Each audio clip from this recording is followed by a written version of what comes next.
The rain fell in sheets across the spaceport plaza, turning the polished metal walkways into rivers of reflected neon light. Zara-TH pulled her worn maintenance coveralls tighter around her shoulders, the synthetic fabric doing little to ward off the chill that seeped through the atmospheric processors of Station Nexus Prime. To anyone watching, she appeared to be just another downtrodden worker trying to make ends meet in the sprawling commercial hub that connected 17 different star systems. None of them knew she owned half the station. The deception had begun 3 cycles ago, born from a moment of crushing loneliness that had struck her harder than any business rival's betrayal. Standing in her penthouse office, watching the endless stream of beings who called themselves her friends celebrate another successful merger, Zara-TH had realized something that chilled her more than the vacuum of space: she couldn't tell who cared about her and who cared about her credits. As the heir to the Kethmori industrial empire, she commanded resources that could purchase entire planets. Fleets of cargo ships bore her family's crest across the galaxy. Politicians from a dozen species sought her favor. Yet in that moment, surrounded by sycophants and social climbers, she felt more alone than she had ever been in the vast emptiness between stars. That night, she had made a decision that her security chief called insane and her financial advisors called catastrophic. She would disappear from her life of privilege and luxury, assume the identity of a common laborer, and discover if anyone in this cold universe possessed genuine compassion, the kind that expected nothing in return. The transformation had been meticulous. Cosmetic surgery altered her distinctive Kethmori facial ridges, making them less pronounced and more common.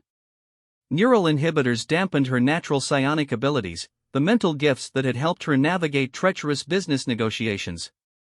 Most challenging of all, she had to learn to move through the world without the unconscious confidence that came from never wanting for anything.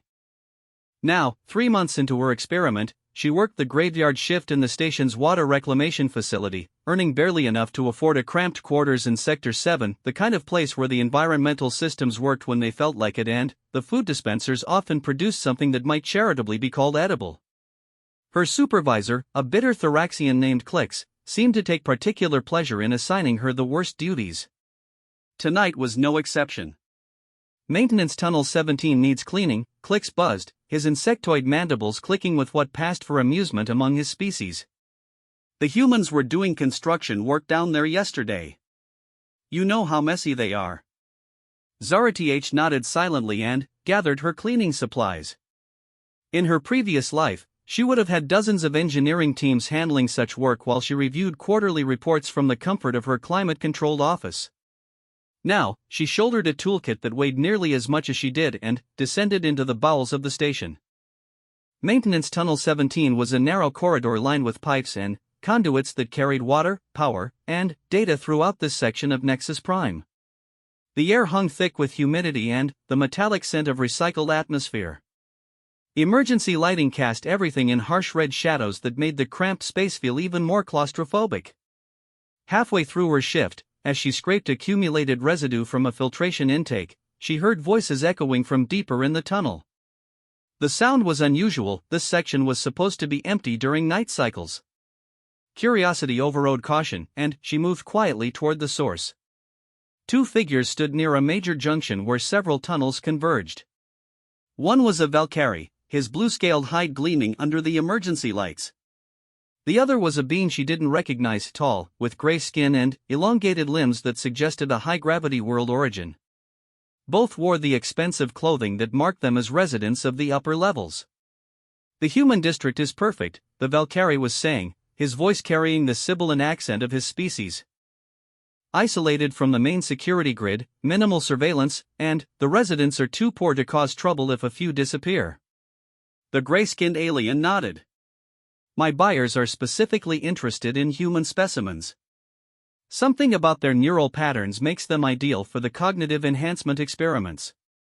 We can start small, perhaps 5 or 6 initially. Street dwellers, maintenance workers, beings no one will miss." Zara-TH felt ice form in her stomach. She was listening to slavers planning to harvest people from the very district where she now lived. In her former life, she would have immediately contacted station security, leveraged her connections to ensure swift justice. But, as Zara, the maintenance worker with no influence and fewer friends, her options were far more limited. The collection should happen during the next Cycles Festival, the Valkyrie continued. Security will be focused on the celebration areas. We can extract our targets and have them off station before anyone realizes they're missing. Excellent. My ship will dock at Auxiliary Port 7. Standard rates 50,000 credits per specimen, delivered alive and undamaged. They began moving back down the tunnel, their conversation fading into the background hum of the station's machinery. Zara-TH pressed herself against the wall, heart hammering as they passed her hiding spot. Once their footsteps disappeared, she remained frozen for several minutes, trying to process what she had just heard. 50,000 credits per person. The casual way they discussed human lives as commodities made her feel sick. Worse, she realized with growing horror, she fit their target profile perfectly, a human maintenance worker living in the poor district, someone who wouldn't be missed if she disappeared. When her shift ended, instead of returning to her quarters for much-needed rest, Zara-TH found herself walking through the winding corridors of Sector 7. The human district occupied a converted cargo bay that had been hastily partitioned into living spaces when refugees from the Terran Centauri conflict had arrived seeking shelter. What was meant to be a temporary settlement had gradually evolved into a permanent community. The streets, if the narrow walkways between prefabricated shelters could be called streets, were largely empty in the pre-dawn hours. Most residents worked day shifts in the factories or service industries that kept Nexus Prime functioning.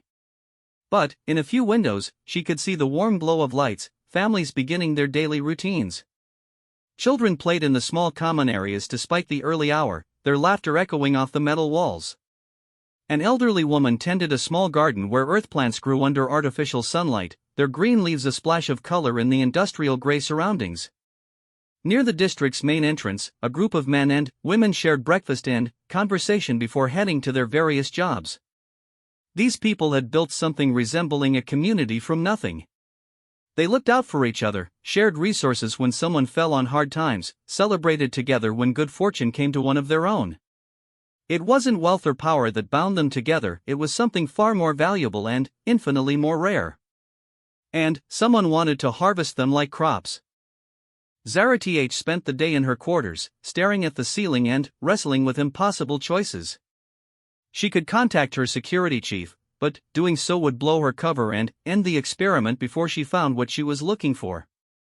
She could try reporting to station security as Zara the maintenance worker, but who would believe the word of a nobody against respected members of the business community? As the hours passed, she found herself thinking about something her grandfather had told her years ago, back when she was still learning to navigate the complex world of interstellar commerce. The man who destroys his weak self can never be destroyed by others, he had said. At the time, she thought she understood what he meant: eliminate your vulnerabilities, show no mercy to competitors, never let sentiment cloud business judgment. Now she wondered if she had misunderstood entirely. When her next shift began, Zara-TH reported to the water treatment facility with a new sense of purpose. She would find a way to stop the slavers, even if it meant revealing more of herself than was safe. But, first, she needed to learn more about their operation. The following night, instead of cleaning Maintenance Tunnel 17, she made her way to Auxiliary Port 7. The docking bay was located in one of the older sections of the station, where corporate security was lighter and customs inspections less thorough. It was the kind of place where questionable cargo could come and go without attracting unwanted attention. The ship was already there, a mid-sized freighter with registration codes that had been altered so many times the original numbers were impossible to read. Guards lounged near the cargo ramp, weapons visible but not drawn. They had the casual confidence of people who expected no trouble. Zara-TH spent an hour observing from the shadows, noting guard rotations and security protocols. The ship's crew was small but professional. More importantly, she recognized the vessel's configuration. It was designed for transporting live cargo, with holding cells disguised as standard freight containers. On her way back to the human district, she encountered something that stopped her cold. A young man sat huddled in one of the side corridors, his clothes torn and his face bearing the marks of recent violence. He couldn't have been more than 20 standard years old, with the pale complexion of someone who spent too much time in artificial light. "Are you injured?" she asked, kneeling beside him. He looked up with eyes that held too much fear for someone so young. They said I was asking too many questions. That I should mind my own business. Who said that? Some Valkyrie guy. I worked in data processing for the Port Authority. I noticed some irregularities in the shipping manifests, cargo that didn't match what was actually being loaded. When I tried to report it through proper channels, my supervisor told me to forget about it. When I pressed the issue, he gestured to his bruised face. Zara-TH felt the pieces clicking into place. What kind of irregularities? Ships listing standard freight containers that were configured for life support.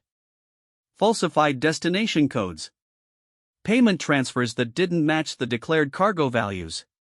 He winced as he tried to shift to a more comfortable position. I saved copies of the files before they terminated my access.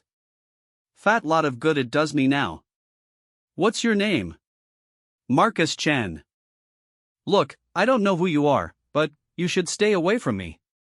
They made it clear that anyone who helps me will face the same treatment. Instead of heeding his warning, Zara-TH helped him to his feet. Come on. I know a place where you can clean up and figure out your next move.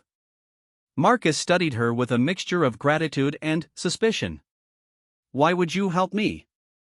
You don't even know me. The question struck her harder than she expected. Why was she helping him? In her previous life, she would have seen him as a liability, someone whose problems could complicate her own plans.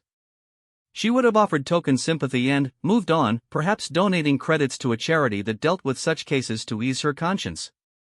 But something had changed in these months of living without privilege and power. Maybe it was seeing how the residents of Sector 7 looked out for each other despite having so little. Maybe it was recognizing that courage had nothing to do with how many credits sat in your account or how many people feared your influence. Because it's the right thing to do, she said simply. They made their way back to her quarters, where she cleaned Marcus's wounds and shared what little food she had. As he recovered, she told him about the conversation she had overheard in the maintenance tunnel. His face grew pale as she described the slavers' plans. 5 or 6 people to start with, he repeated. But once they establish the supply chain, those numbers will grow. And the authorities won't investigate missing persons from Sector 7 with the same urgency they'd show if someone from the upper levels disappeared. That's why we have to stop them now, before they get started. Marcus stared at her. We? You're talking about going up against organized criminals who have enough resources to bribe port officials and silence inconvenient witnesses. What exactly do you think 2 maintenance workers can accomplish? It was a fair question, and one that highlighted the central irony of her situation. She had more resources than she could spend in 10 lifetimes, but accessing them would mean abandoning the very experiment that had led her to this moment. More than that, it would mean returning to a world where people helped her because they wanted something in return, not because it was the right thing to do. I don't know, she admitted. But I know we have to try. They spent the rest of the night planning. Marcus's files provided crucial intelligence about the slavers' operation, ship schedules, payment methods, even the identities of some of their contacts within station administration. Zara-TH contributed her knowledge of the station's layout and security protocols, information she had absorbed during her previous life without consciously realizing it. By morning, they had the skeleton of a plan. It wasn't sophisticated, and their chances of success seemed minimal, but it was something. More importantly, it was theirs, born not from corporate resources or political influence, but from the simple recognition that some things were worth fighting for regardless of the cost. As they prepared to put their plan into motion, Zara-TH found herself thinking again about her grandfather's words. Perhaps destroying your weak self didn't mean eliminating vulnerability or sentiment. Perhaps it meant destroying the part of yourself that could walk away from injustice because it didn't affect you personally. The part that measured the value of an action by its cost rather than its necessity. The festival would begin in 2 days. If they were going to act, it had to be soon. And, once they started down this path, there would be no turning back. Outside her small window, Nexus Prime continued its endless dance through the void, carrying thousands of beings from dozens of worlds. Most of them would never know how close they had come to losing members of their community to the casual cruelty of those who saw people as commodities. But a few would know. A few would act. And, maybe, in the vast darkness between stars, that would be enough to keep the light burning a little longer. The Festival of Convergence had transformed Nexus Prime into a celebration that spanned cultures, species, and star systems. Holographic displays painted the corridors in brilliant colors, while the air hummed with music from a dozen worlds. Food vendors offered delicacies from across the galaxy, and beings who spent most of their time avoiding each other now mingled in temporary harmony.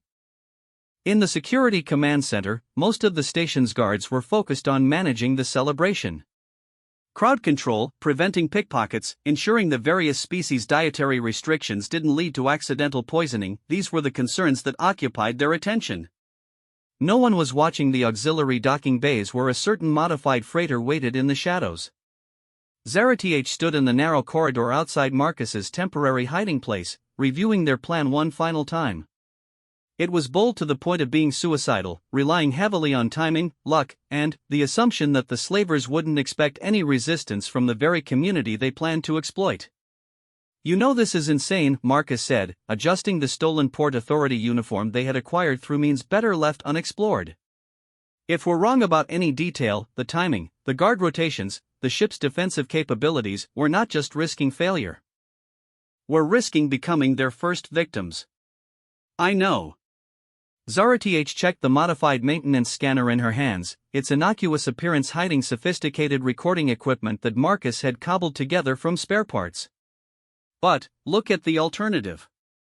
How many people disappear before someone with actual authority decides to investigate?"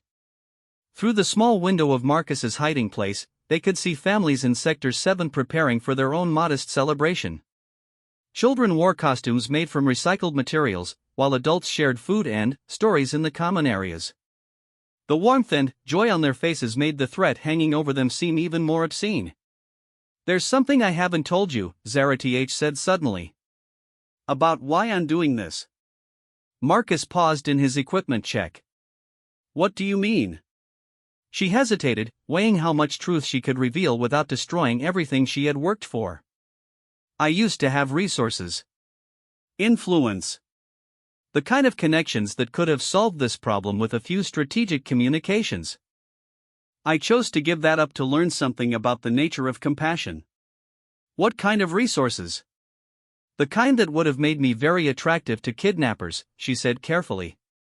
"I wanted to see if anyone would help someone who couldn't offer them anything in return." Marcus studied her face, reading between the lines. "That's why you knew so much about the station's security protocols. Why you understood the shipping manifest so quickly." He was quiet for a moment. "You could end this right now, couldn't you? Make some calls, pull some strings." "Yes. But, you're not going to." "No. Because you're testing whether people can be compassionate without expectation of reward." "Something like that." Marcus laughed, but there was no humor in it. "You realize the irony, don't you? I'm helping you not because I expect any reward, but because I believe it's the right thing to do. I've already proven your point. You could contact whoever you need to contact and save everyone the risk." The observation hit her like a physical blow. He was right. Marcus had already demonstrated the kind of selfless compassion she had spent months searching for. He was risking his life to help people he had never met, expecting nothing in return but the satisfaction of doing what was right. So why wasn't that enough? "Because," she said slowly, working through the thought as she spoke, "I need to prove something to myself as well. That I can be the kind of person who acts on principle even when it's difficult. Even when it's dangerous." "The man who destroys his weak self can never be destroyed by others," Marcus said quietly. She stared at him. "How do you know that saying?" "My grandfather used to quote it. He was a refugee from the corporate wars on New Shanghai. Lost everything when the megacorps decided his district was more valuable as industrial space than residential. He spent the rest of his life helping other refugees, even when he could barely feed his own family." Marcus's voice softened. "He always said that fear was the weakness that let others control you. Once you stopped being afraid of losing what you had, you became truly free to do what was necessary." Now she understood.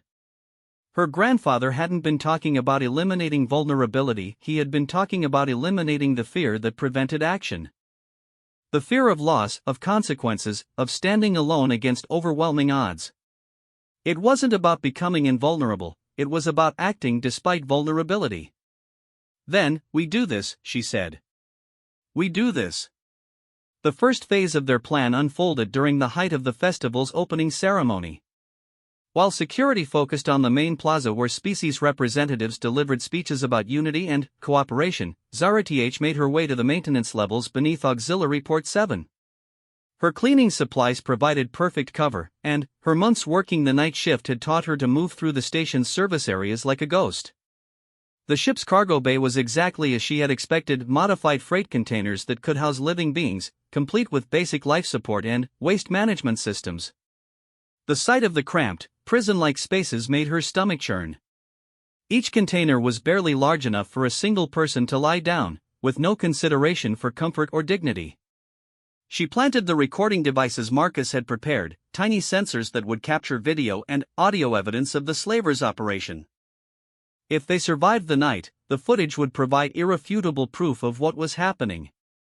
The second phase required Marcus to infiltrate the Port Authority's communication center using his stolen uniform and intimate knowledge of their computer systems. While the skeleton crew on duty was distracted by festival-related logistics, he uploaded a virus that would disrupt the ship's departure clearance and trigger automatic security alerts if they tried to leave without proper authorization. It was clever, elegant, and completely dependent on the slavers following standard procedures. If they decided to simply blast their way out of the station, Marcus's sabotage would accomplish nothing except ensuring their own capture or death. The third phase was the most dangerous. They needed to be present when the slavers made their move, to document their actions and ensure that any victims could be quickly freed. This meant positioning themselves near Sector 7 during the exact window when the kidnappers planned to strike. As night fell and the festival's energy began to wind down, Zara-TH found herself crouched in a maintenance alcove overlooking the human district's main entrance. Marcus was positioned at the opposite end of the sector, monitoring communications on equipment borrowed from his former workplace. Between them, they could observe the entire area and coordinate their response when the slavers arrived. The waiting was the worst part. In the darkness between emergency lighting cycles, every shadow seemed to conceal a threat. Every distant sound could be the approach of kidnappers or security forces. Zara-TH found her mind wandering to her penthouse office, where climate control maintained perfect temperature and noise dampeners eliminated any distractions. She could be there right now, reviewing quarterly reports while subordinates handled problems like this on her behalf.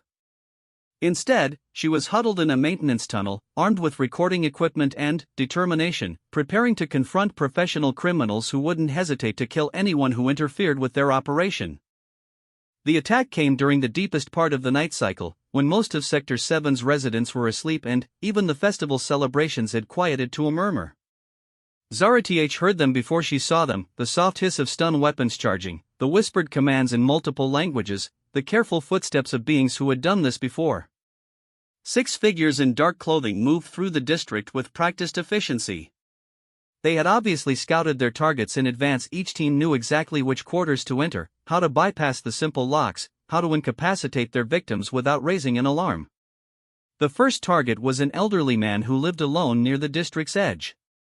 Zara-TH watched in horror as 2 kidnappers entered his quarters and emerged moments later carrying his unconscious form.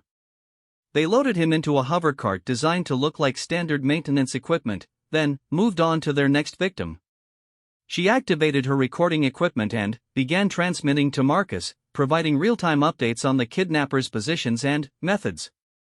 The evidence they were gathering would be damning if they lived to present it. The second victim was a young woman who worked in the station's hydroponics bay. The third was a family man with 2 children, though thankfully the slavers only took the father and left the children sleeping. Each abduction was executed with chilling professionalism, suggesting years of experience in this particular trade. By the time they reached their 4th target, Zara-TH had moved to a position where she could intercept their route back to the docking bay.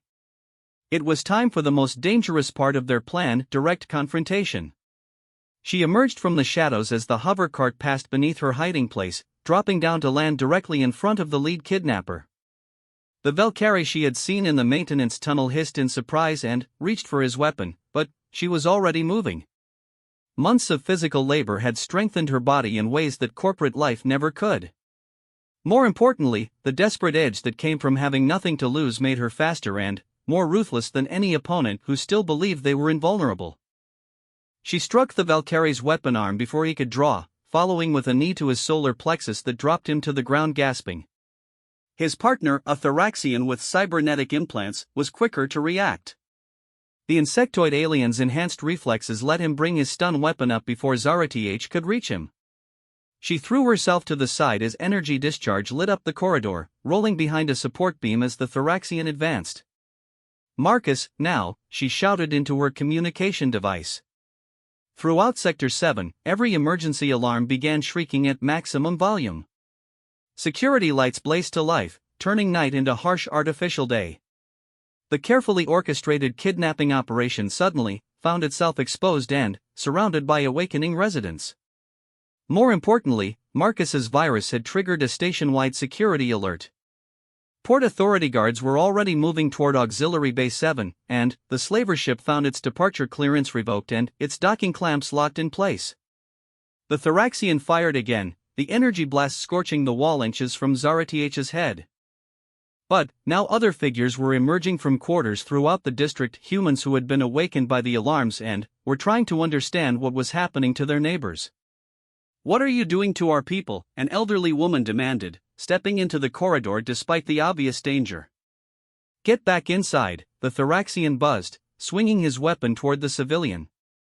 That was his mistake.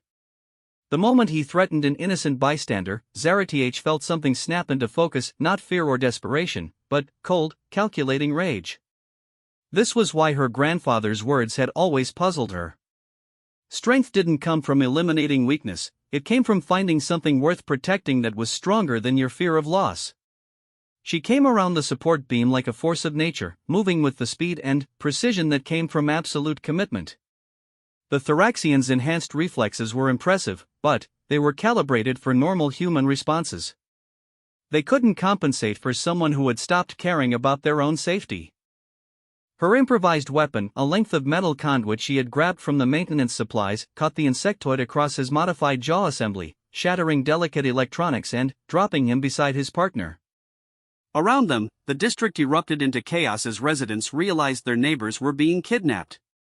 But it wasn't the chaos of panic, it was the organized response of a community protecting its own. People who barely had enough to survive were picking up whatever weapons they could find and positioning themselves to help. Marcus's voice crackled through her communicator. "Security teams are moving toward the ship. The other kidnapping teams are trying to extract, but they're running into resistance throughout the sector. I don't think they expected the victims to fight back." Zara-TH looked around at the faces surrounding her, humans who had chosen to risk their lives for neighbors they might barely know, people with no resources except their courage and determination to do what was right. In her old life, she had commanded the loyalty of thousands through fear, respect for her power, or simple financial incentive. But she had never inspired this kind of devotion. "We need to make sure the victims are safe," she told the growing crowd.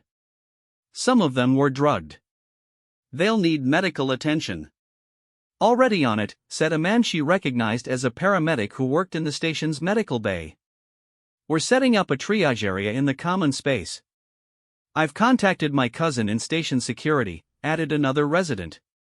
"The real security, not the ones who might be on someone's payroll. They're sending a clean team to investigate." As they worked to free the kidnapping victims and secure the area, Zara-TH felt a profound shift in her understanding of power and wealth. For years, she had believed that resources were what allowed people to help others, that you needed credits and influence to make a real difference.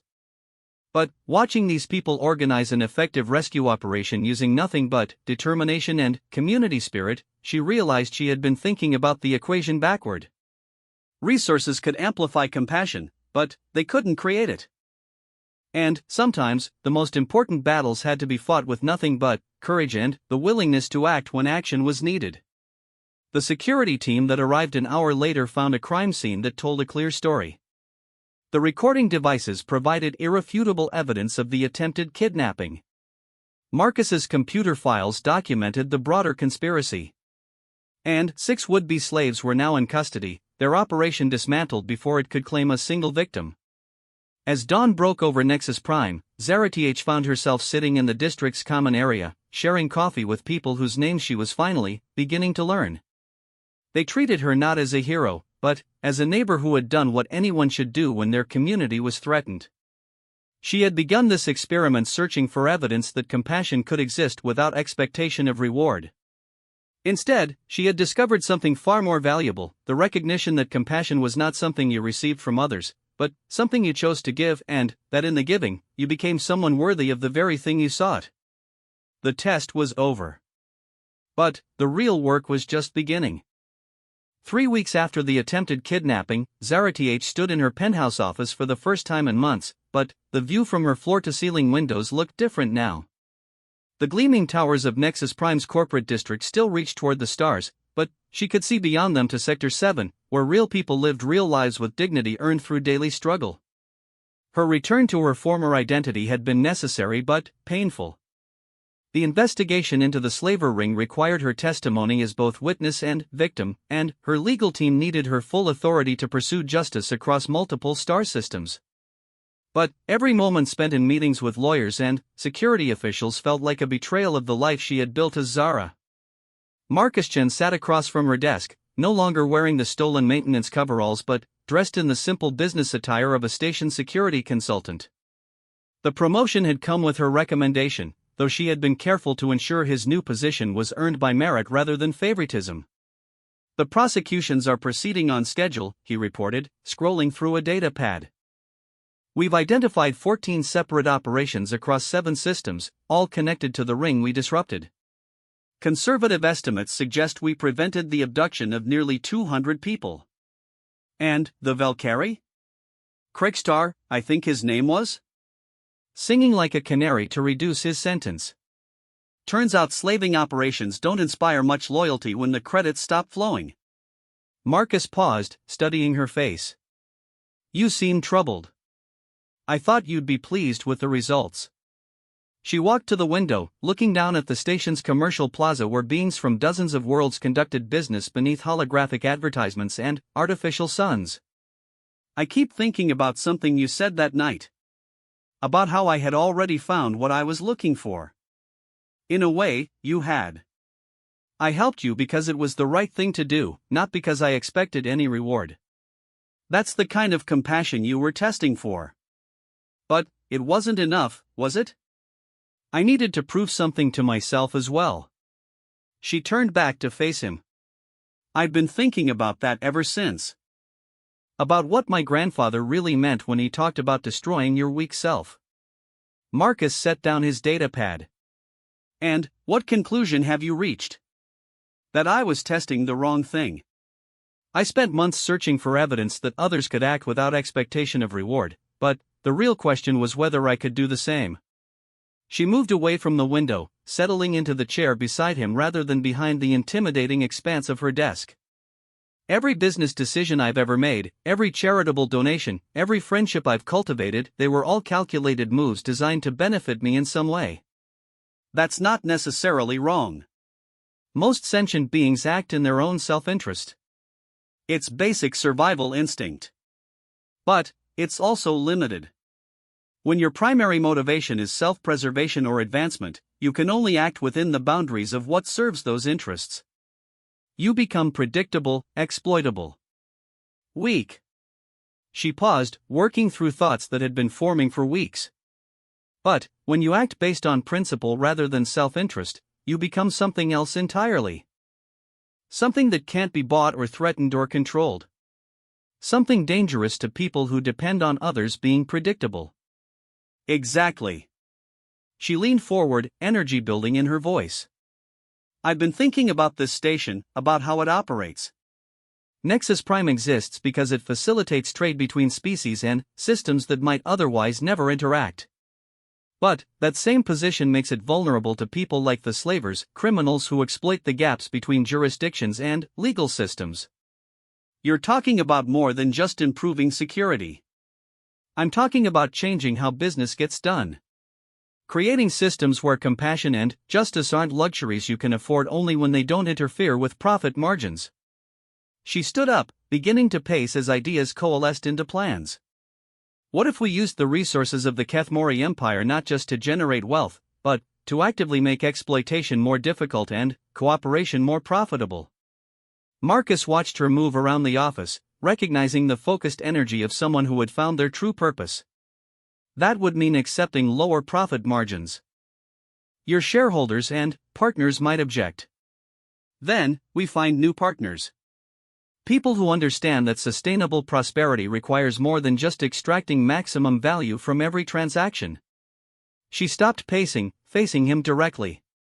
I want you to help me build something new.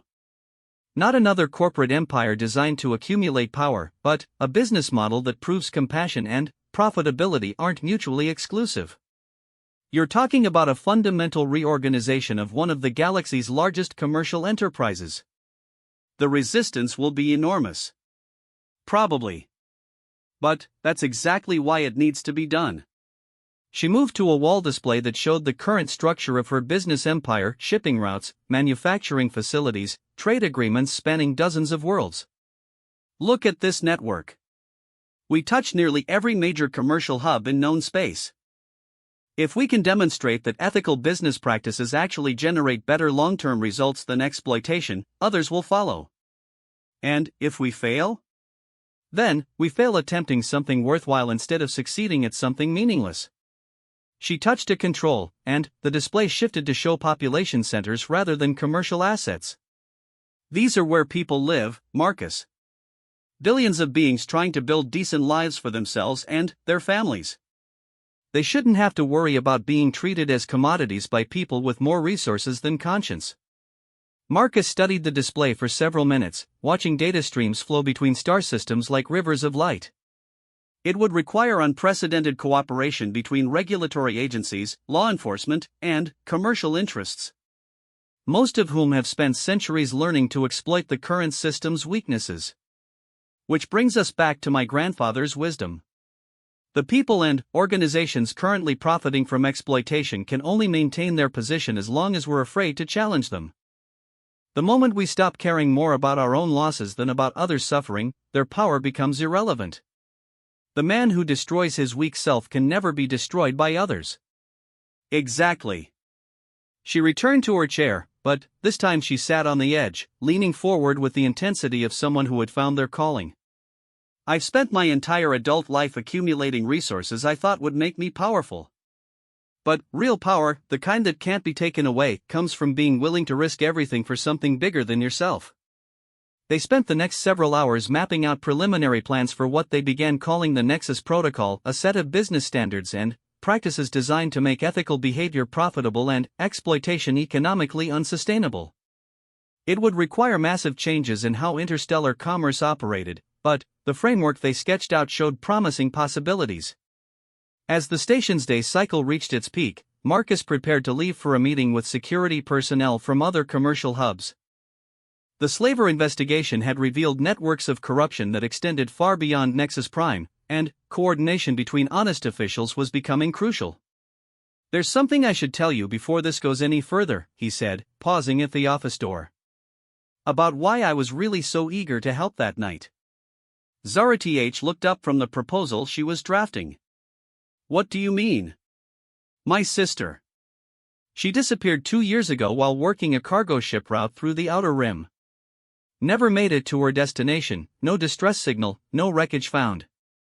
4 months, I assumed it was pirates or mechanical failure. His voice tightened. Then, I started noticing those irregularities in the shipping manifests. Ships disappearing in the same regions where my sister's vessel was lost. Crews reported missing but never investigated because they were listed as voluntary departures. The implications hit her immediately. You think she was taken by slavers? I know she was. Some of the records we recovered from the Valkyrie included manifests from operations going back several years. Her ship was listed as a resource acquisition rather than a pirate attack. Marcus's hands clenched into fists. So when I helped you stop those kidnappers, I wasn't being selfless. I was getting revenge. Zara Th considered this revelation for several moments. Does that change what we accomplished? I don't know. You were looking for evidence of compassion without expectation of reward. But, I helped you because I expected the satisfaction of striking back at the people who killed my sister. And, yet you risked your life to save people you had never met. People who couldn't bring your sister back or ease your pain in any meaningful way. She set down her stylus and gave him her full attention. Marcus, compassion isn't about having pure motives or being free from personal investment. It's about choosing to help others even when you have every reason to focus on your own problems. You really believe that? I believe that anyone who expects perfect altruism is going to spend their life disappointed. We're all carrying damage, anger, fear, loss. The question isn't whether those feelings exist, it's whether we let them make us cruel or inspire us to prevent others from experiencing the same suffering. Marcus was quiet for a long moment. Your experiment. Did you find what you were looking for? She thought about the night they had confronted the slavers, about the residents of Sector 7 who had risked their lives for neighbors they barely knew, about Marcus himself choosing to trust a maintenance worker with evidence that could have made him wealthy if sold to the right bidders. I found something better. I found out that the people worth helping are the ones willing to help others, and that the only way to deserve that kind of compassion is to offer it yourself. She smiled, feeling lighter than she had in years. I also learned that my grandfather was smarter than I gave him credit for. Destroying your weak self doesn't mean becoming invulnerable, it means becoming someone who can't be stopped by the fear of vulnerability. After Marcus left, Zara Th spent the remainder of the day reviewing financial projections and legal frameworks. The Nexus protocol would require massive initial investment and would certainly reduce short-term profits across many sectors of her business empire. Some partners would refuse to participate.